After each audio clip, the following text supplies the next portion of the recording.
Dans Adobe Illustrator CS6, pour accentuer la focale du regard, vous travaillerez un dégradé radial pour le fond avec le formateur Jérôme Bareil. Puis ajouterez un effet spécial autour du personnage pour suggérer un pouvoir spécial du type chakra, cosmo-énergie, aura, etc. Bref, un effet digne des mangas les plus populaires. Alors le résultat final, on va venir positionner une couleur de fond avec un dégradé radial qui viendra renforcer le côté lumineux et ramener une focale sur le personnage.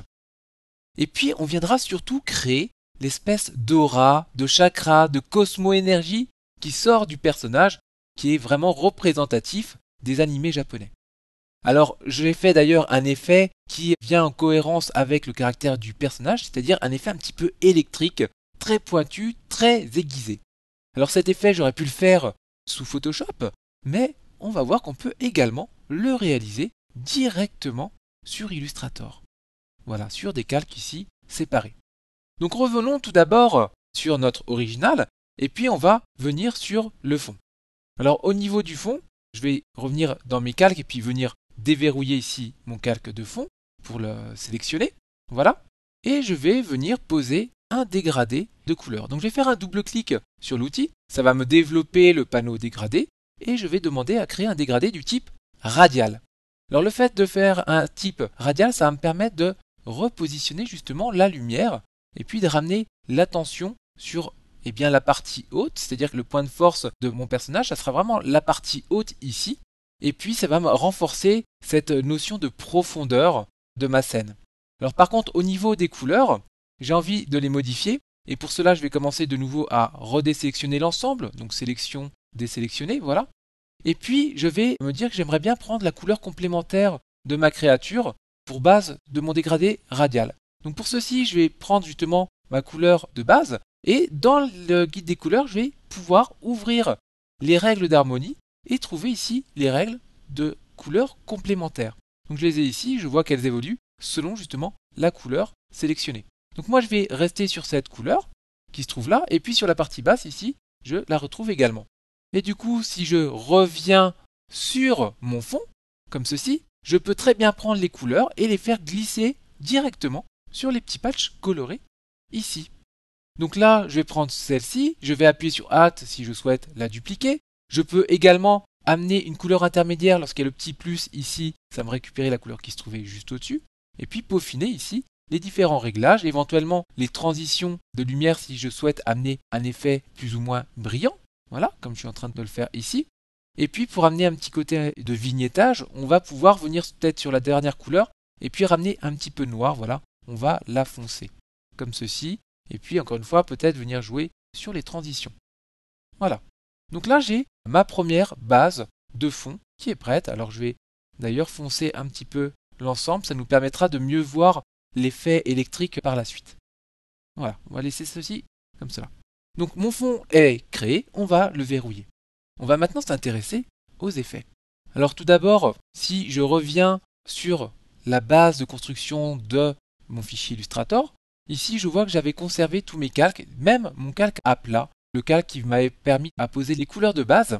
Et si je regarde ce calque à plat plus le calque de mon ancrage, ici de mes contours, si jamais je demandais à faire une seule forme globale de cet ensemble, avec la même couleur, j'aurais bien la silhouette de mon personnage.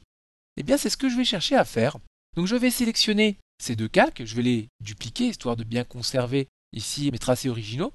Et je vais venir tout de suite développer la fenêtre des Pathfinder. Dans cette fenêtre des Pathfinder, tout en haut à gauche, ici je vais pouvoir faire une réunion. Et le fait de faire cette réunion, ça va bien m'appliquer la même couleur sur l'ensemble.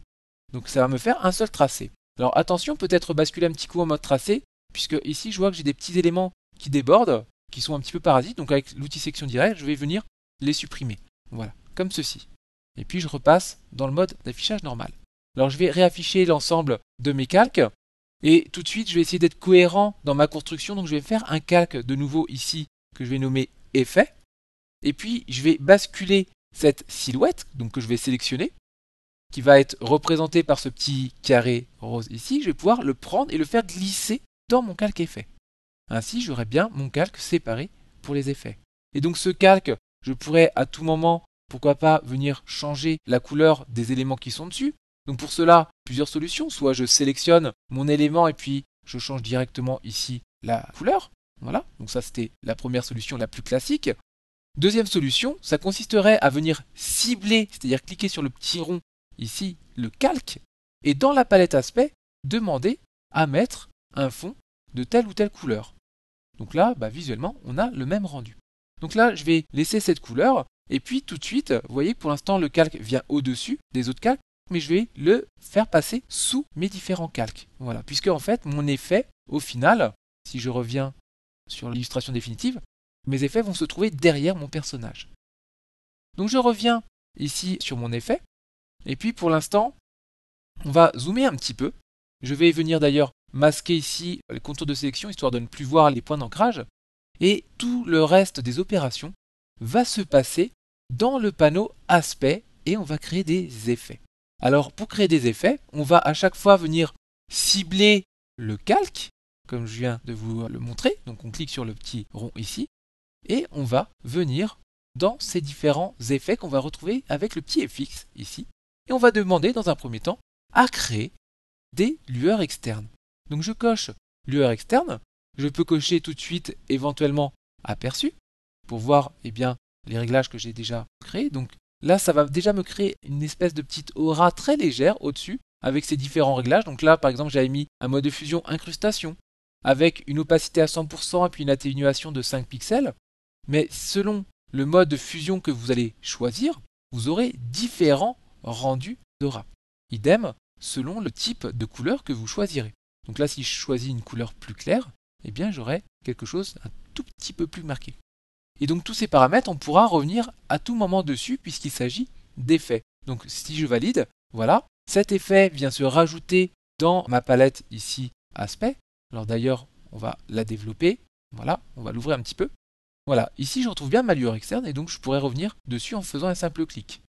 Voilà. Donc là j'ai un premier effet. D'ailleurs, je vais le mettre comme ceci, je le cale un petit peu mieux. Voilà. On va zoomer et puis on va vraiment voir ce premier petit halo. Alors attention, je vais bien caler comme ceci. Donc là j'ai un premier halo. Et l'astuce va consister à venir empiler plusieurs effets les uns par-dessus les autres. C'est-à-dire que là je vais refaire de nouveau un effet de lueur externe, donc que je vais retrouver toujours dans spécial lueur externe.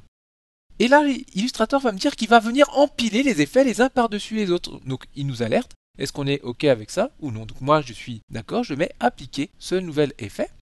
Je vais pouvoir cocher aperçu, éventuellement changer les paramètres. Donc là je vais l'atténuer un petit peu plus, je vais peut-être essayer 10, je vais peut-être essayer de changer légèrement la couleur, voilà, je fais différents essais. Et surtout, j'oublierai pas de cocher aperçu, histoire d'avoir le rendu qui viendra s'actualiser ici. Et donc là, vous voyez, ça vient bien empiler le nouvel effet sur le premier. Donc ça m'amène 2 niveaux de lueur.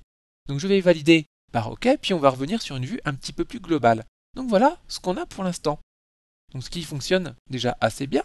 Donc je peux bien à tout moment ici masquer ou afficher ces différents effets depuis le panneau aspect. Donc voilà, ça c'est pour la première étape qui nous donne un côté un petit peu diffus. Maintenant, on va s'intéresser au côté un petit peu électrique. Et pour ceci, je vais revenir de nouveau dans les effets. Et on va aller explorer un effet qu'on va retrouver dans la partie distorsion et transformation qui s'appelle ici peaufinage. Celui-ci va nous permettre de faire des décalages des pixels au niveau de l'axe soit horizontal, soit vertical, avec des pourcentages plus ou moins forts. Donc là, par exemple, moi je vais commencer par faire un décalage simplement sur l'axe vertical et donc je vais cocher aperçu en laissant juste une valeur verticale et non horizontale. Et voilà ce qui se passe. Alors je vais peut-être cocher absolu, on aura d'autres rendus, comme ceci. Voilà. Je vais valider par OK, et puis pour bien comprendre ce qui se passe, je vais tout de suite venir décaler l'ensemble. Voilà.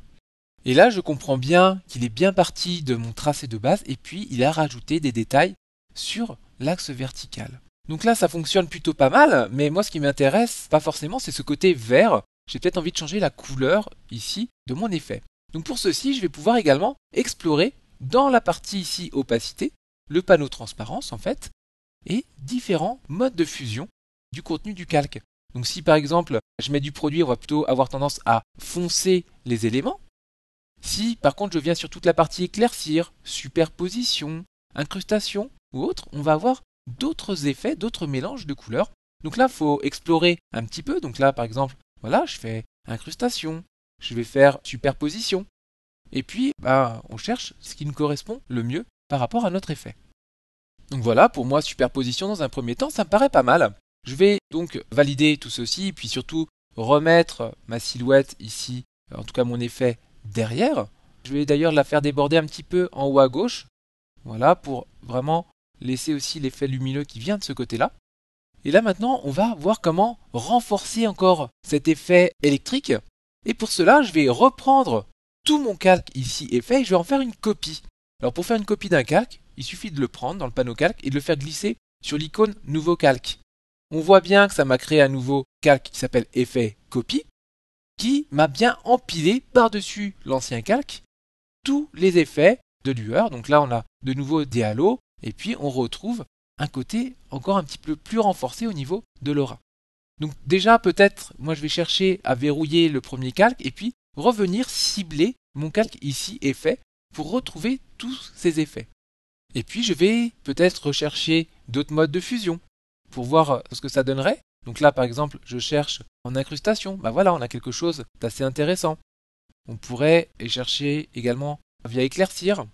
Donc là, peut-être que l'incrustation fonctionnait assez bien. Là, donc je le remets. Et maintenant, pour renforcer ce côté électrique, mais sur les deux axes, c'est-à-dire vertical et horizontal, comme je l'avais en fait, si je reviens sur mon résultat final ici, il me suffira de revenir sur mon effet peaufinage et cette fois-ci demander à autoriser un décalage horizontal en plus d'un décalage vertical. Et voilà, on voit bien ce qui se passe, on a bien un empilement des effets qui viennent dans les deux axes.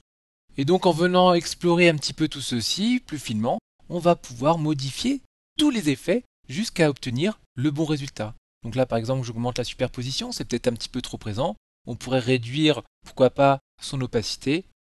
Voilà, et puis continuer sur cette voie. Et donc au final, on pourra avoir ce type de rendu.